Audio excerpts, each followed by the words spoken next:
सभी वस्तुओं के कुछ रंग, रूप, आकार, गुण, दोष होते हैं जिसे विशेषण कहते हैं। आज हम अपनी कक्षा में विशेषण पढ़ेंगे। छोटा बच्चा अपनी नाजुक कलाइयों से घी लगी रोटी खा रहा था कि अचानक एक काला कौवा झपट पड़ा। नमस्ते बच्चों, जो पूरा वाक्य मैंने कहा है उसमें अनेक विशेषण है, जैसे छोटा बच्चा, नाजुक कलाई, एक घी लगी रोटी। एक घी लगी रोटी, काला कौवा। बच्चों, ये सारे विशेषण थे जो कौवा संज्ञा को, जो रोटी को, जो बच्चे को और कलाइयों को लगाया गया था। आज मैं अपनी इस क्लास में विशेषण हम सब पढ़ेंगे। नमस्कार बच्चों, आपका स्वागत है पुनः मैम की क्लास में और हम आज करेंगे विशेषण। चलिए चलते हैं अपनी कक्षा में। बच्चों, संज्ञा या सर्वनाम की विशेषता बताने वाले शब्दों को विशेषण कहते हैं। संज्ञा या सर्वनाम की विशेषता बतलाने वाले शब्दों को विशेषण कहते हैं और विशेषण के 4 प्रकार होते हैं। पहला है गुणवाचक विशेषण। गुणवाचक विशेषण में गुण, दोष, रंग, आकार, लंबाई, चौड़ाई आदि के उदाहरण होते हैं। मैं कुछ उदाहरण के द्वारा आपको बताना चाहती हूँ, जैसे नारंगी बॉटल। इस बॉटल का कलर नारंगी है, नारंगी बॉटल। ये रंग का हो गया नारंगी बॉटल। और हाँ बच्चों, नारंगी मतलब which color is that? Orange. नारंगी को कौन सा कलर कहते हैं? ऑरेंज कहते हैं। कहीं कहीं पर सिंदूरी रंग भी कहा जाता है। दूसरा उदाहरण मैंने लिया है नीला रंग का पाउच। नीला हमारा ये जो पढ़ाई लिखाई का पाउच है, नीला रंग।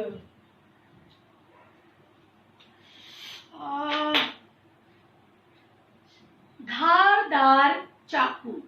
इसमें धार भी है और इसका रंग नीला भी है। और ये हो गई गोल गोल चूड़ियां, गोल गोल लाल चूड़ी। आकार के बारे में बताया जा रहा है, आकार के बारे में। इस प्रकार से बच्चों रंग, रूप, गुण, दोष, आकार, सुगंध इत्यादि के बारे में जो विशेषण होते हैं, विशेषता बतलाते हैं, उसे गुणवाचक विशेषण कहते हैं। समझ में आ गया बच्चों? अब आप अपने घर में से 10 उदाहरण गुणवाचक के ढूंढ करके अपनी नोटबुक में लिखोगे।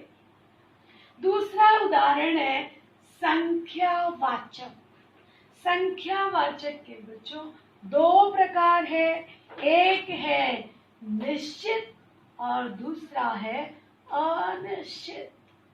चलिए देखते हैं। निश्चित के है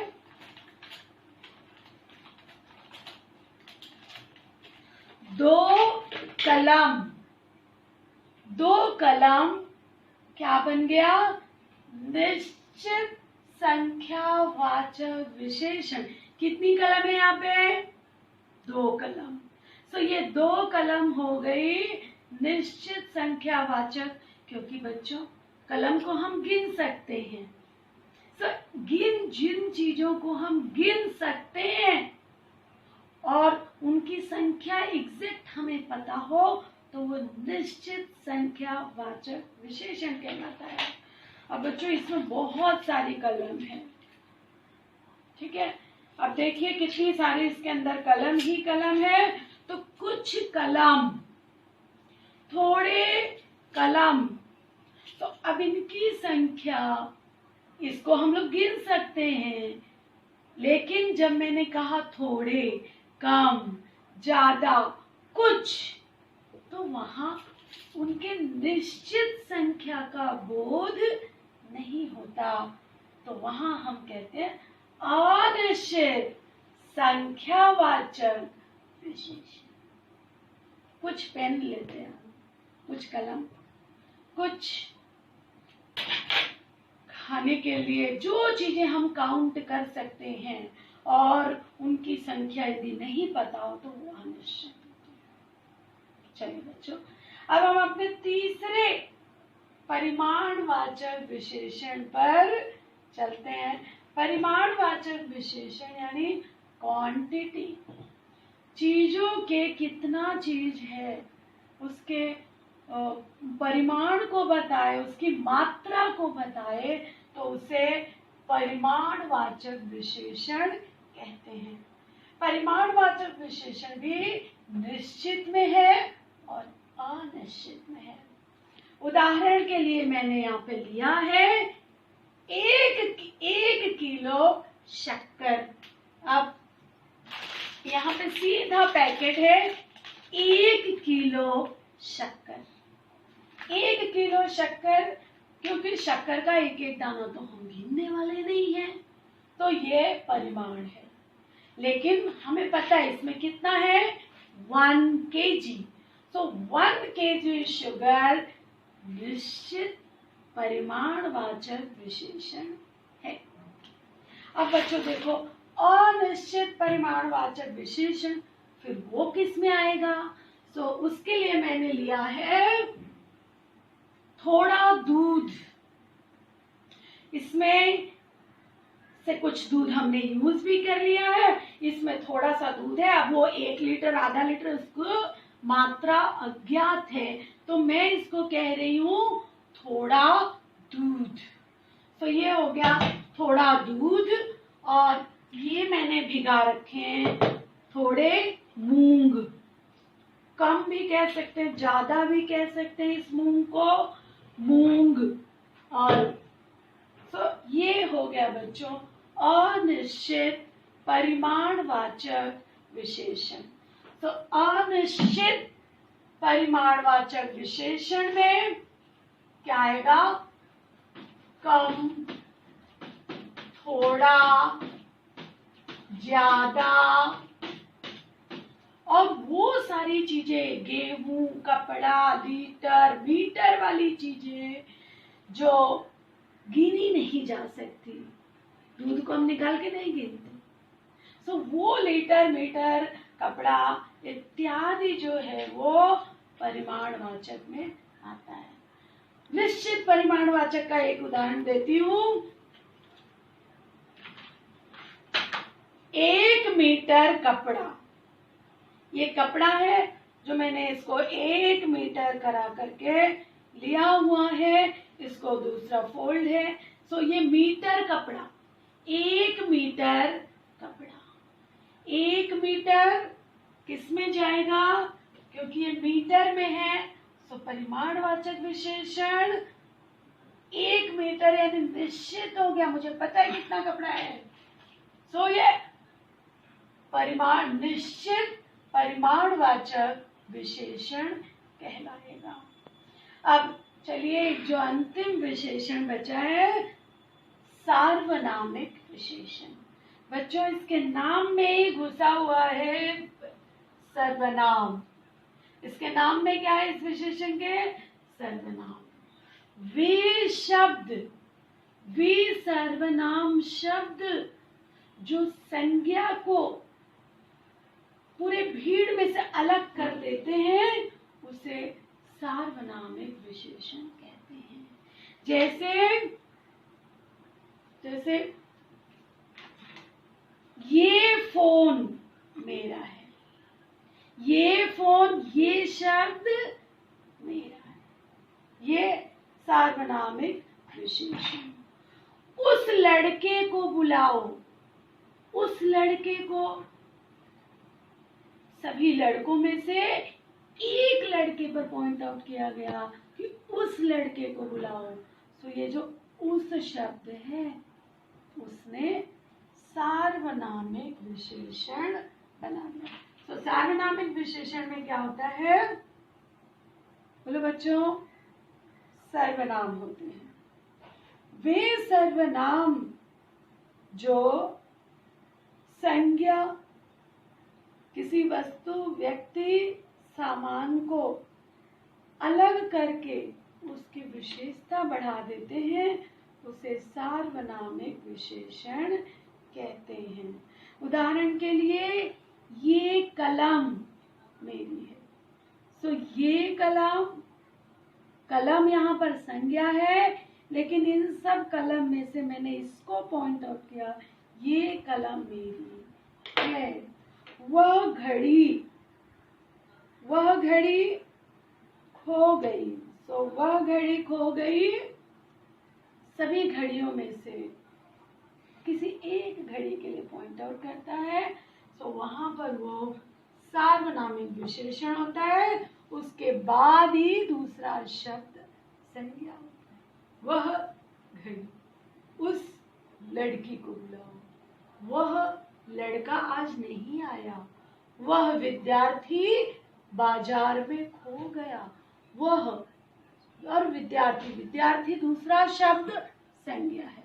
सो वह यहाँ पर सार्वनामिक विशेषण।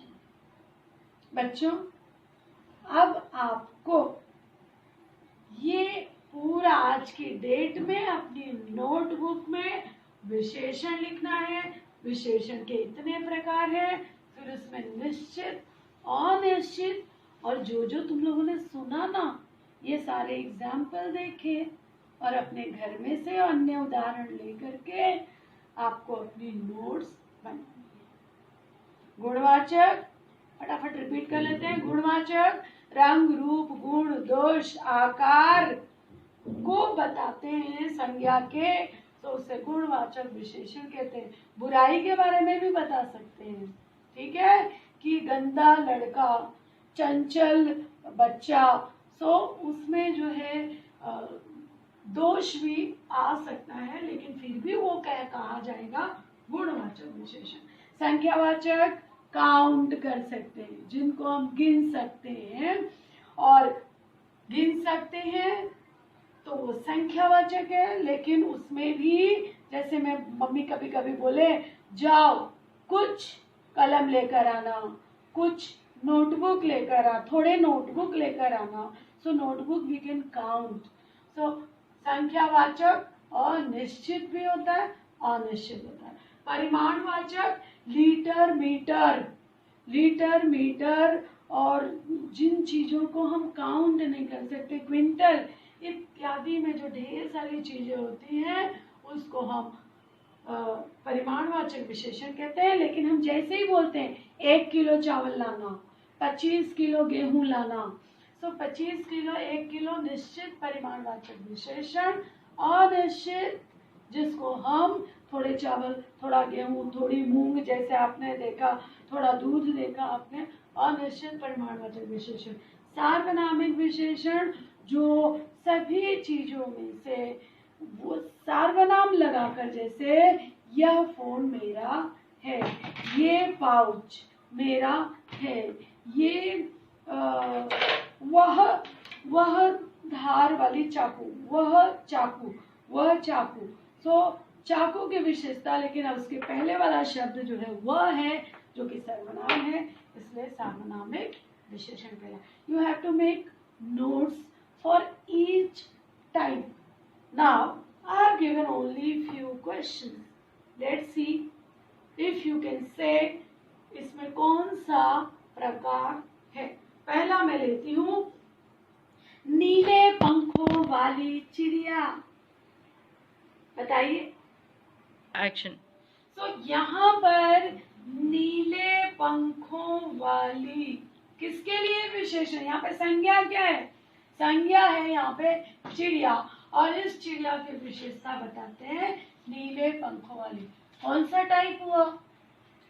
बोलो बोलो। गुणवाचक विशेषण हुआ। हरे हरे पत्ते डालियां।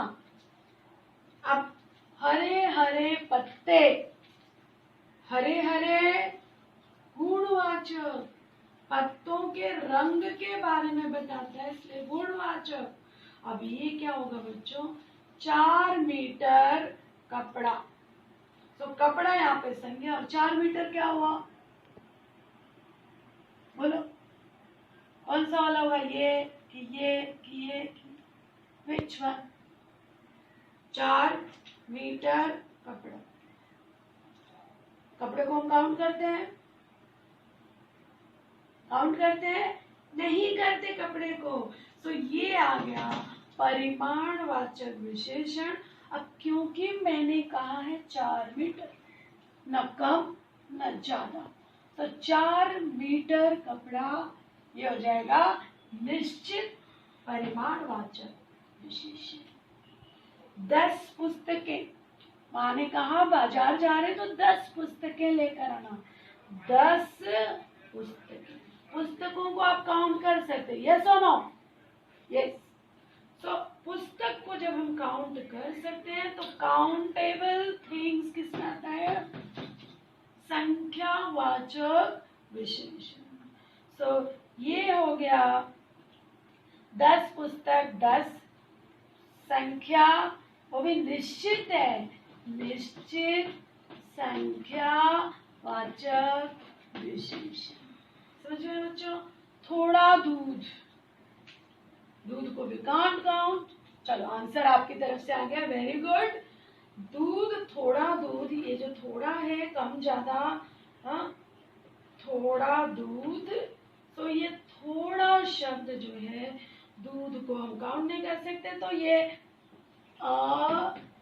अनिश्चित परिमाणवाचक विशेषण हो गया। ठीक है। उस लड़के को बुलाओ, उस लड़के को, लड़का संज्ञा है लेकिन उस शब्द जो है ये सर्वनाम है, इसलिए उस शब्द आएगा सार्वनामिक विशेषण में। वह घड़ी खो गई, वह घड़ी, वह सर्वनाम शब्द है, और क्योंकि घड़ी संज्ञा है तो वह घड़ी, एग्जैक्ट घड़ी के बारे में बात हो रही है सर्वनाम शब्द लगाकर, इसलिए ये दोनों एग्जाम्पल हमारे हो गए सार्वनामिक विशेषण। बच्चों, मैं उम्मीद करती हूँ कि आपको विशेषण उसके प्रकार सहित अच्छे से समझ में आ गया होगा। यदि नहीं कुछ समझ में आए तो कमेंट बॉक्स में जाकर के आप जरूर मुझसे प्रश्न कर सकते हैं, मुझसे पूछ सकते हैं अपने खाली समय में। मैं जरूर आपके प्रश्नों का उत्तर। बच्चों, वीडियो के माध्यम से पढ़ते रहें, घर में रहें, सुरक्षित रहें, और आज की ये कक्षा मैं समाप्त करती हूँ।